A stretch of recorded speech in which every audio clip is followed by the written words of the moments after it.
Do you often feel stressed or anxious? In our fast-paced world, these feelings have become all too common, a shared experience that can cast a shadow over our daily lives. Stress and anxiety can be insidious, creeping into our routines and disrupting our peace of mind. They can impact our work, relationships, and even our health. But there's good news. It doesn't have to be this way. Stay tuned to discover how to manage these feelings and improve your mental well-being. Scene script. First, it's important to understand what stress and anxiety are. Stress is a natural response to demanding situations. It's like your body's alarm system, signaling when it perceives a threat. Stress can be triggered by anything that requires you to adjust or respond, be it work, relationships, or health concerns. On the other hand, anxiety is a feeling of unease, such as worry or fear, which can be mild or severe. It's normal to feel anxious about moving to a new place, starting a new job, or taking a test. But for some people, anxiety becomes so frequent or so forceful that it begins to take over their lives. Now let's illuminate some main causes of stress and anxiety. At work, it might be an impending deadline or a challenging task. In relationships, it might be a misunderstanding or conflict. Regarding health, it could be a chronic condition or a sudden illness. These triggers can manifest both physically and mentally. Physically, you might experience headaches, a racing heart, or difficulty sleeping. Mentally, you might struggle with feelings of overwhelm, restlessness, or constant worry. It's essential to recognize these signs because they are your body's way of telling you something is off balance. Remember, stress and anxiety are not inherently bad. They are part of our survival mechanism. But when they start interfering with your daily life, they become a problem. Knowing what triggers your stress and anxiety is the first step to managing them. One of the best ways to manage stress and anxiety is through self-care. And no, self-care isn't just about indulging in a spa day or a shopping spree, it's about taking care of your physical, emotional, and mental well-being. Let's start with physical self-care. This encompasses activities that help maintain your body's health and vitality. It's about regular exercise, which doesn't have to be a grueling gym session. A brisk walk or a relaxing yoga class can do wonders too. It's also about getting enough sleep, which is crucial for your body to recharge and for your mind to rest. And of course, a balanced diet. Consuming the right nutrients not only fuels your body but also influences your mood and energy levels. Next, we have emotional self-care. This involves activities that help you connect with your emotions and express them in a healthy way. It could be through journaling, talking to a friend, or even indulging in a hobby that brings you joy.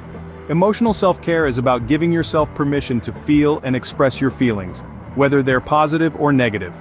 Finally, let's talk about mental self-care. This includes practices like meditation and relaxation techniques which help calm your mind and enhance your focus. It's about taking a few minutes each day to sit in silence, breathe deeply, and let go of any worries or tensions. But why is self-care so important? Because it helps you build resilience against stress and anxiety. It gives you the tools to cope with life's ups and downs. It's about maintaining a balanced lifestyle, where you're not just surviving but thriving. Self-care isn't about being self-indulgent or shirking responsibilities, it's about recognizing that you can't pour from an empty cup. You need to take care of yourself before you can take care of others or fulfill your responsibilities. So, make self-care a priority. Include it in your daily routine. Remember, it's not a one-size-fits-all concept. What works for one person might not work for another. Find what suits you best and stick to it. Remember, taking care of yourself isn't selfish, it's necessary for your mental health. Sometimes self-care isn't enough and professional help is needed. It's crucial to understand that not all battles can be won alone, especially those that take place within the mind. Stress and anxiety can often be overwhelming, and when these feelings persist, it may be time to seek professional assistance. So, when might you need professional help? If you're feeling constantly anxious, stressed, or overwhelmed, if these feelings are interfering with your daily life, or if your self-care strategies aren't providing relief, it may be time to consider reaching out to a professional. There are many types of professionals who specialize in mental health and can provide the necessary help.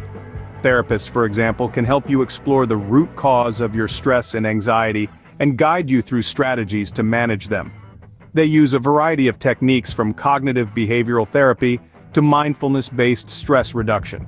Each method is different, but they all aim to help you develop a deeper understanding of your feelings and ultimately gain control over them.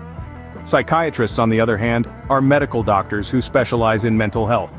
They not only provide therapy but can also prescribe medication if needed.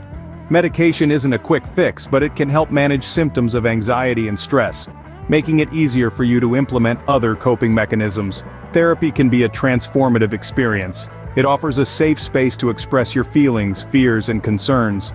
It's a journey of self-discovery that can help you understand your triggers and learn effective ways to cope with stress and anxiety. The beauty of therapy lies in its adaptability. It can be tailored to your specific needs and evolve as you do. Medication can also play a critical role in managing stress and anxiety. It can help to balance brain chemistry, alleviate symptoms, and provide a much-needed respite from the constant feelings of unease. But remember, medication works best in conjunction with therapy and should always be taken under the supervision of a professional. There's no shame in seeking help. It's a brave step towards better mental health.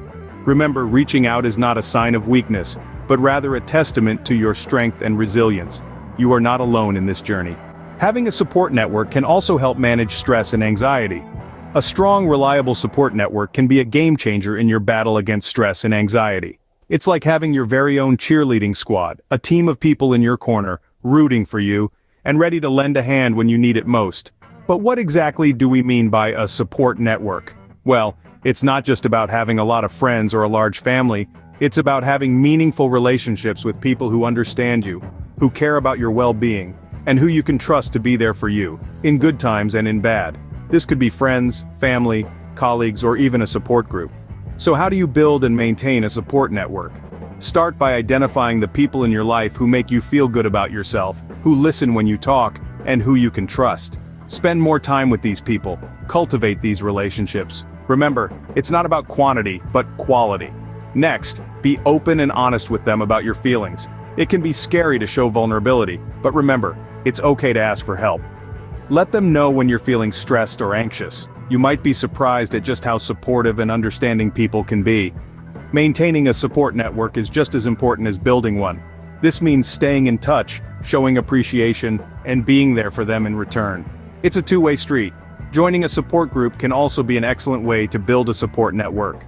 In these groups, you can meet people who are going through similar experiences, who can offer empathy, understanding, and advice. And finally, remember that building a support network is a journey, not a destination. It takes time and effort, but the rewards are well worth it. So take the first step today. Reach out to someone, make a phone call, send a text, schedule a coffee date. You don't have to do this alone. In fact, you're not meant to. Remember, you're not alone. Reach out to others for support.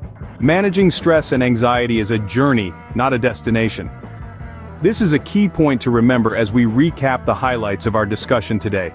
It's about understanding that stress and anxiety are not just states of mind, but also a part of our human experience, something we all encounter and must learn to navigate in our daily lives. Let's take a moment to reflect on what we've learned. We've discovered that understanding stress and anxiety is the first step towards managing them. It's about recognizing the signs, acknowledging their presence in our lives, and understanding their impact on our physical and mental health.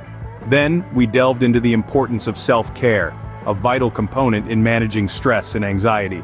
It's about setting aside time for yourself, doing things that make you happy, and nurturing your physical, emotional, and mental well-being. Self-care isn't selfish, it's essential. We also talked about seeking professional help, a step that's often overlooked due to stigma or fear. Mental health professionals are equipped with the skills and knowledge to guide you through your stress and anxiety management journey. They provide invaluable support, techniques and strategies that can help you cope better and live a more balanced life. Building a support network was another crucial point we discussed.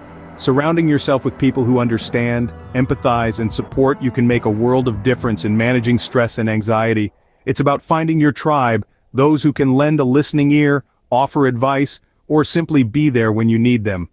With all these tools at your disposal, you're not just surviving stress and anxiety, you're learning to thrive despite them. It's about adopting a proactive approach, taking control of your mental health, and turning your struggles into strengths. And remember, it's perfectly okay to have bad days. They're part of the journey. It's okay to feel overwhelmed. It's okay to ask for help. It's okay not to be okay. So take one step at a time. You have the tools to manage your stress and anxiety. Start today.